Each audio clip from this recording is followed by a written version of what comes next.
The scene opens on a dark ocean. The moon hangs high, painting silver streaks across the waves. In the middle of this infinite silence, a single ship sails, a coffin carried by the sea. On it sits you. Your posture is calm, but your eyes sharp. At your side rests Yoru, the black blade that has cut down empires, pirates, and legends alike. The world knows you as Dracul Mihawk, the strongest swordsman alive, a title etched in history. But here's the truth no one dares whisper. It sucks to be you, because when you become Mihawk, you don't live a dream, you live a curse.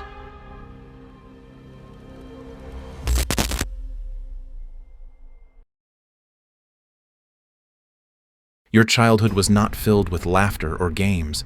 It was filled with screams, pirates raiding villages, marines exploiting the weak, swordsmen showing off their cruelty. Other children lowered their heads, trembling. You didn't. Even as a boy, you hated the sight of weakness. You hated watching men kneel, so you swore an oath. One day the world will bow to you, and you will never bow to anyone. From that moment, everything changed. You didn't chase friends. You didn't chase play. You chased the sword. Your small hands blistered on the hilt of a rusty blade. Every night, you swung until your body collapsed. Every morning, you rose and swung again. While other children played games, you trained alone in the woods, cutting through trees as though each trunk was an enemy. And as the years passed, forests fell. Deforestation was your first rival. You won. But inside, you weren't laughing, because deep down, you knew this vow would cost you more than you could imagine. Your teenage years bled into an endless cycle of blades. Every island you visited, every port you stepped onto, there was always a name whispered. The strongest swordsman here. And every time you sought them out, you stood before them, you crossed blades, and without fail, they fell. At first, it was thrilling. The rush of steel, the fire of combat, the sound of blades clashing under the sun, sparks flying, crowds gasping. Every victory felt like another step toward your vow. But slowly the thrill faded. The duels became routine. Your body moved before your mind. Opponents blurred into faceless shadows. The fear in their eyes, the regret in their last words. They became ordinary. And yet, the world was watching. With every kill, your name grew louder. Soon, swordsmen didn't hide from you. They chased you. They hunted you, desperate for glory. You couldn't eat in peace. You couldn't rest in peace. You've had more duels interrupted mid-meal than birthdays. Nothing ruins dinner like cutting down a screaming teenager between bites of bread. But the truth was clear. You weren't chasing duels anymore. Duels were chasing you. Then came the day. You looked around, and there were no rivals left. No blade that could match yours. The title passed across seas and kingdoms until it reached every ear. Dracul Mihawk, the strongest swordsman in the world. You reforged your blade into Yoru, the black sword, an eternal symbol of your throne. You stood at the peak of swordsmanship, but there, on top of the world, you realized the cruelest truth. The throne of the strongest is the loneliest seat in existence. There were no equals beside you, no rivals to push you, no friends to share the journey. Just silence. The world bowed at your name, but you bowed to no one, and that meant no one could ever stand beside you. For the first time, you questioned, was this dream truly freedom? Strength is not freedom. Strength is a cage. When you were weak, the world ignored you. But once you became the strongest, the world never left you alone. Every swordsman alive dreams of your head. Every duel is another attempt to steal your title. Every day begins with another challenger ready to die at your feet. And you cut them down, again and again and again. Their eyes shatter, their dreams die, their bodies fall. You tell yourself it's just survival, but each victory feels emptier than the last. Other people collect fan clubs. You? You've got the world's largest graveyard. Congratulations, superstar.